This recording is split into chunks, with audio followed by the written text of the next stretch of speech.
Olá, eu sou Renata Beranger, eu sou médica, infectologista, especialista em doenças infecciosas e parasitárias. Hoje a gente vai conversar a respeito da doença de Chagas. Tem um tempinho que a gente não ouve falar dela. Na verdade, a gente estuda a doença de Chagas desde lá do colégio. Mas por que a doença de Chagas tem esse nome?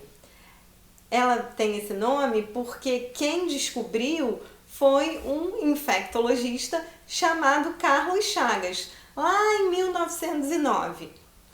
Ele foi um médico brasileiro e descobriu tudo a respeito da doença de Chagas, desde o que causava e as suas formas. A doença de Chagas também é chamada de tripanossomíase americana. Por quê? Porque ela é muito mais comum aqui na América do Sul. Hoje em dia, com a globalização, acaba que a gente tem alguns casos pelo mundo também, mas os casos mais importantes são aqui, inclusive no Brasil. E no Brasil, 90% desses casos ainda ocorrem na região norte do país e mais ainda no Pará.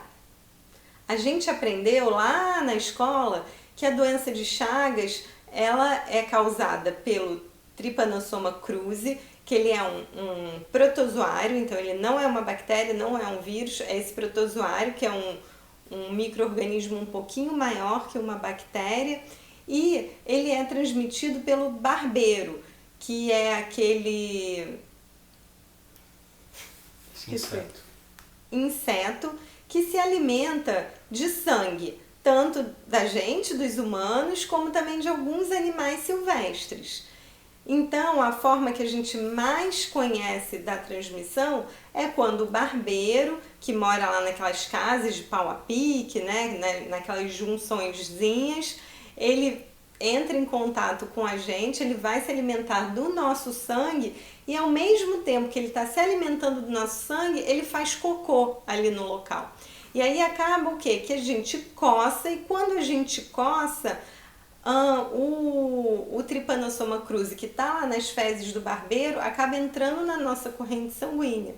E aí da nossa corrente sanguínea ele vai para todos os órgãos e mais, assim, de uma maneira mais importante, ele acaba infectando o coração, o nosso esôfago e os nossos intestinos, dando vários sintomas que a gente vai falar um pouquinho depois.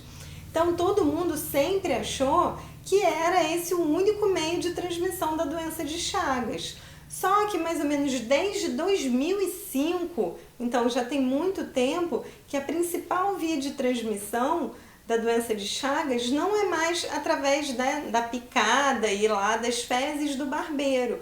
E é o que? A transmissão oral.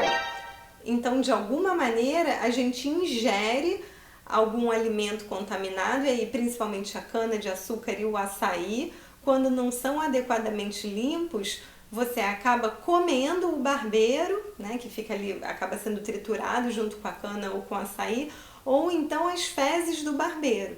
E aí todo mundo sempre achou que não tinha problema, isso tudo eles iam ser mortos ali pelo ácido clorídrico do estômago. Mas a gente ainda não sabe direito, isso não acontece. Você pode sim pegar a doença de Chagas através de alimentos contaminados e ter a forma aguda. Também é possível adquirir a doença de Chagas por transmissão da mãe para o filho e recentemente também se descobriu que pode ser uma DST, uma infecção sexualmente transmissível, além da forma sobre a transfusão sanguínea. Mas na transfusão sanguínea é muito raro porque todos os sangues são testados adequadamente para a doença de Chagas, mas é possível de acontecer. E o que acontece depois que você já entrou em contato com um barbeiro e você foi infectado pelo Trypanosoma cruzi? Existe aí um período de incubação, então um período que nada acontece, né, de 1 a 2 semanas. Depois disso vem a fase aguda da doença. Na fase aguda, 80% das pessoas não vão sentir absolutamente nada. Isso é importante porque o tratamento a gente só consegue fazer, a gente só consegue realmente eliminar o tripanossoma se a medicação for dada nesse momento agudo. Imagina, se você tem 80% das pessoas que têm uma forma assintomática, que não sabe nada, como que a gente vai conseguir tratar? É por isso que a maioria dos casos a gente não consegue tratar. Mas os 20% dos casos que têm as manifestações, o que as pessoas vão ter? A principal é a febre, que às vezes pode ser uma febre muito baixa, que a pessoa nem se dá conta.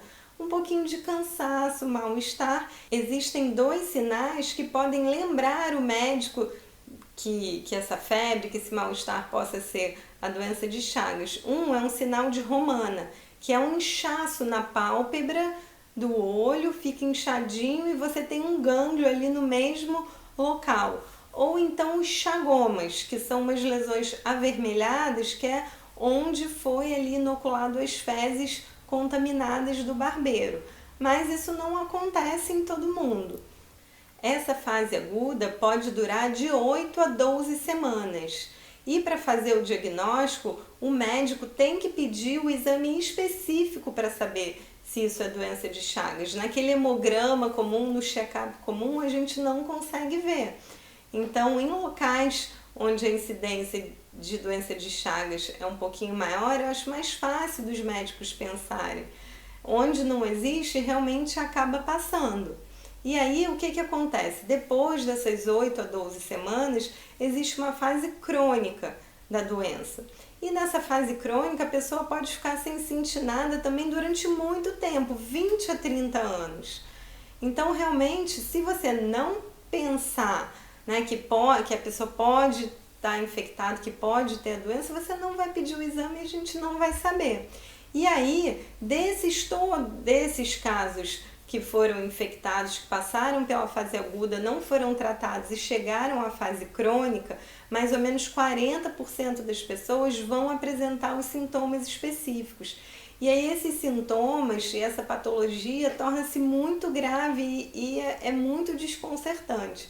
O coração fica muito grande, com a musculatura muito comprometida. E aí a pessoa tem uma insuficiência cardíaca congestiva, é grave, precisa de várias medicações para o controle e a gente não tem muito o que fazer, a não ser tratar esses sintomas. Ou então pode ter alteração no esôfago, que é o local onde a comida passa, né? Então da boca, antes de chegar lá no estômago, ela passa pelo esôfago. É o mega esôfago que a gente vê, ele também perde a sua musculatura e a inervação, e aí a pessoa fica com o esôfago muito grande e tem sérios problemas de alimentação. E essa dilatação toda do aparelho gastrointestinal também pode acontecer no cólon, onde a pessoa fica com mega cólon e acaba retendo fezes ali, as fezes ficam endurecidas e às vezes as pessoas precisam até de cirurgia para conseguir liberar todo esse material que fica grudado ali. E aí nessa fase o diagnóstico também é feito por exames específicos, pelas sorologias que o médico tem que pedir, senão no check-up diário não, mas de rotina a gente não consegue ver. E como a gente faz para se prevenir, para não ter a doença de Chagas? A gente ainda não tem uma vacina disponível no mundo, então o principal é realizar a vigilância em relação aos barbeiros, que são os vetores da doença de Chagas. Isso as autoridades sanitárias fazem com frequência. E é por isso que a gente de vez em quando ouve que acharam alguns barbeiros em São Paulo, aqui, ali, em vários lugares do Brasil, porque existem funcionários que ficam realmente atrás desses barbeiros e os capturam e os levam para ver se eles estão infectados ou não com Trypanosoma cruzi. Além disso, a gente tem que tomar muito cuidado em relação aos alimentos consumidos, principalmente com a cana-de-açúcar e com o açaí, que foram as 2 comidas que foram mais associadas à transmissão oral, como eu já falei antes. Então é muito importante que a cana seja lavada antes de ser moída, porque às vezes, né, naquelas máquinas e tudo, as pessoas colocam ali meio que de qualquer jeito. E aí o caldo da cana pode ser contaminado. E quando alguém for entrar em contato em matas ou em locais onde a doença de Chagas já é conhecida, sempre devem usar repelentes e usar roupas compridas, telar as casas, essas medidas básicas para justamente não entrar em contato com o barbeiro. E assim a gente vai conseguir prevenir a doença. Era isso que eu tinha para falar para vocês a respeito da doença de Chagas. Se você gostou do vídeo, curta, compartilhe, se inscreva no canal e clique no sininho, que você será notificado de todo vídeo novo que a gente fizer. Obrigada e até a próxima!